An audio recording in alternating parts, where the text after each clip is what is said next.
বালক দেখিয়া মুনি ভাবে মনে মন, মনুষ্য আকার দেখি হরিণী বদন। ধ্যানে জানিলেন বিভাণ্ডক তপোধন, হরিণীর গর্ভে হইল আমার নন্দন। নমস্কার। রামায়ণ শ্রোতা ভক্তবৃন্দরা সকলে কেমন আছেন? আশা করি সকলে ভালোই আছেন। নিয়ম করে রামায়ণ শুনছেন তো আমার চ্যানেল থেকে? না শুনে থাকলে প্লেলিস্ট ধরে পর পর শুনতে থাকবেন কৃত্তিবাসী রামায়ণ। কথা দিচ্ছি ভালো লাগতে বাধ্য। আমরা এর আগের পর্বে জেনেছিলাম দশরথের নখের ভেতরে একটি ফোড়া হয়েছিল। কইকেয়ী সেই পুজ নিঃসৃত ফোড়া চুম্বন করে দশরথকে সুস্থ করে তোলেন। তারপর সে তার বর প্রাপ্ত হন। কথিত আছে এই বরদানের জন্যই পরবর্তীকালে কইকেয়ী রামের বনবাস দাবি করেছিলেন দশরথের কাছে। আজ আমরা জানব দশরথ পুত্রের জন্য ঋষ্যশৃঙ্গকে এনে যজ্ঞকরণের পরামর্শ ও উক্ত মুনির উৎপত্তি কাহিনী। সাবস্ক্রাইব করে পাশে থাকার কথাটা তো আর বলে দিতে হবে না, তাহলে চটপট সাবস্ক্রাইব করে শুনতে থাকুন রামায়ণ। তাহলে শুরু করা যাক। রাজ্য করে দশরথ অনেক বৎসর, একছত্র মহারাজ যেন পুরন্দর। পাত্র মিত্র ভাই বন্ধু সবাকারে আনি, বশিষ্ঠাদি আনাইল যত মুনিজ্ঞানী। সভা করি বসে রাজা অমাত্য সহিতে, অতি খেদ করি রাজা লাগিল কহিতে। ইহকালে না হইল আমার সন্ততি, পরকালে কিরূপে পাইব অব্যাহতি। সন্ততি থাকিলে করে শ্রাদ্ধাদি তর্পণ, আমার মরণে বংশে নাহি একজন। নবম হাজার বর্ষ বয়স হইল, এতকালে আমার সন্তান না জন্মিল। অপুত্রক আমি পাই মনে বড় দুঃখ, প্রভাতে না দেখে লোক অপুত্রের মুখ। তর্পণের কালে আমি পিতৃলোক আনি, অঞ্জলি করিয়া দিই তর্পণের পানি। শীত জল উষ্ণ হয় নাকের নিঃশ্বাসে, আমা হইতে গেল বংশ জল দেবে কেশে। বর দিয়াছেন শ্রী অন্ধক মহামুনি, যজ্ঞ কর তুমি ঋষ্যশৃঙ্গ মুনিয়ানি। ঋষ্যশৃঙ্গ মুনিবর কোন দেশে বৈশে, কার্যসিদ্ধি হয় যদি সেই মুনি আসে। কহিতে লাগিল যে বশিষ্ঠ মহামুনি, শুনো ঋষ্যশৃঙ্গের যে উৎপত্তি কাহিনী। রাজা দশরথ বয়স যখন হয় তার ৯,০০০ বছর, তারপরেও তার কোনো সন্তান জন্মায় না। সে বড়ই কষ্টে দিন কাটাতে থাকে।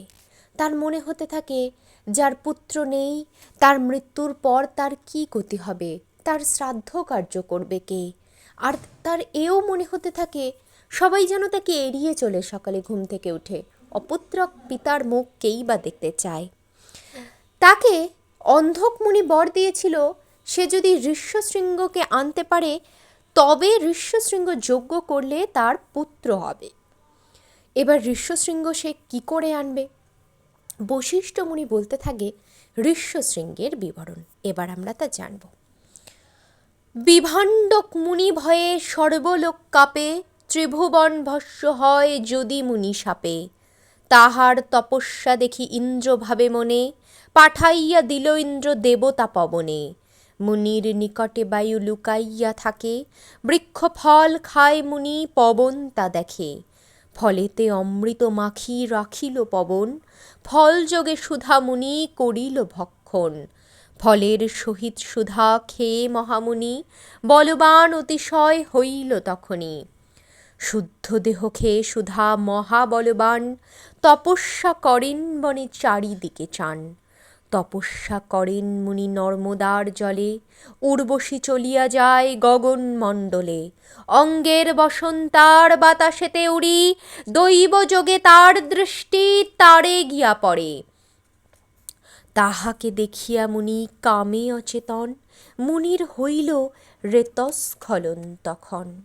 আস্তে ব্যস্তে মুনি তাহা ধরে বাম হাতে, জলে না ফেলিয়া রেত ফেলায় কুলেতে। পুনর্বার মহামুনি করিয়া চমন, তপস্যা করেন বিভাণ্ডক তপোধন। বিধির লিখন কভু না হয় খণ্ডন, তৃষ্ণায় হরিণী জল খায় সেইক্ষণ।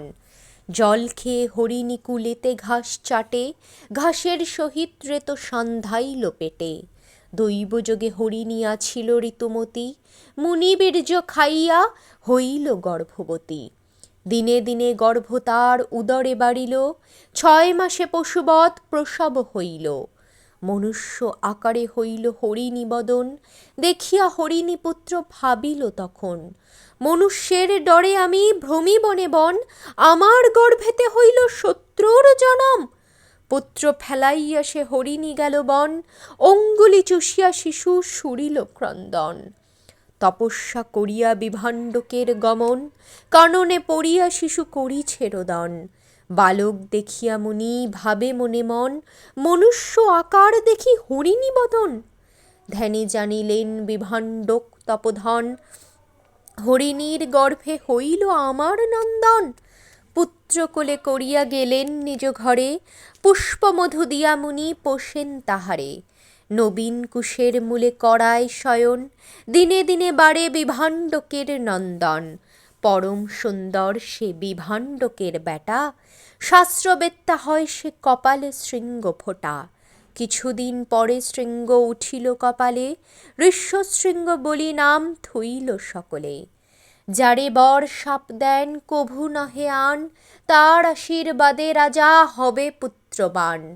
কৃত্তিবাস কৃতকাব্য অমৃত সমান, রাম কথা বিনা যার মুখে নাহি আন। ঋষ্যশৃঙ্গ মুনির জন্মের কাহিনী বড়ই অদ্ভুত। একদিন বিভাণ্ডক মুনি নামে একজন, যাকে সর্বলোকে কাঁপে, যার ভয়ে তিনি যাকেই শাপ দেন তা ভস্ম হয়ে যায়।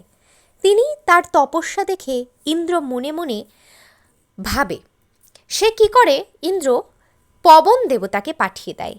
পবন দেবতা মুনির নিকটে লুকিয়ে থেকে দেখে যে মুনি গাছের ফল খাচ্ছে। তখন ফলের মধ্যে অমৃত রাখে পবন। এই অমৃত খাবার পর মুনি হয় অতি বলবান। সে তার চারিদিকে বনে বনে ঘুরে তপস্যা করতে থাকে। একদিন ঘটেছিল কি, মুনি নর্মদার জলে বসে তপস্যা করছিলেন। সেই সময় আকাশ দিয়ে স্বর্গের উর্বশী চলে যায়। তার বাতাসে উড়ে যাওয়ার অঙ্গের বসন দেখে মুনি নিজেকে সামলাতে পারেননি। তিনি রেতস্খলন বা বীর্যপাত করে ফেলেন। সেই বীর্যটি তিনি জলে না ফেলে হাতে করে রেখে তিনি কুলোয় ফেলেন।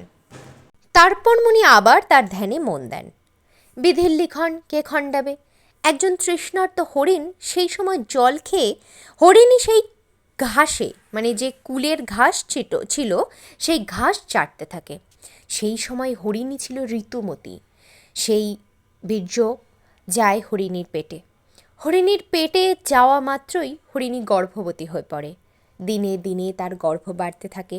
অবশেষে 6 মাসে সে একটি পশুবৎ মানে সন্তানের জন্ম দেয়। সেই সন্তান আকার ছিল মানুষের মতো, আর মুখটা ছিল হরিণের মতো। হরিণী মনে মনে ভাবতে থাকে, যে মানুষের ভয়ে আমি বনে বনে ঘুরে বেড়াই, সেই মানুষই আমার গর্ভের সন্তান। এই ভেবে রাগে ক্ষোভে হরিণী সেই সন্তানকে ত্যাগ করে চলে যায়।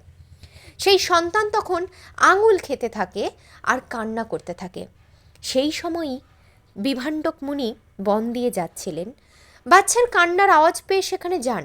তিনি ধ্যান বলে সবটাই জানতে পারেন যে এই সন্তান তারই সন্তান। সে পরম স্নেহে সন্তানকে গৃহে নিয়ে আসেন। তাকে মধু খাইয়ে মানুষ করতে থাকেন। তাকে নানান ধরনের শাস্ত্র শিক্ষা দিতে থাকেন। এই মুনি হলেন ঋষ্যশৃঙ্গ মুনি, যার মাধ্যমেই জন্মাবেন রামচন্দ্র। আজ এ পর্যন্তই। আপনাদের কেমন লাগলো এই কথাগুলো জানতে পেরে? অবশ্যই কমেন্টে জানাবেন। আজ তবে আসি, সুস্থ থাকবেন। আর হ্যাঁ, সাবস্ক্রাইব করার কথা কিন্তু ভুলবেন না। আরও একবার মনে করিয়ে দিলাম।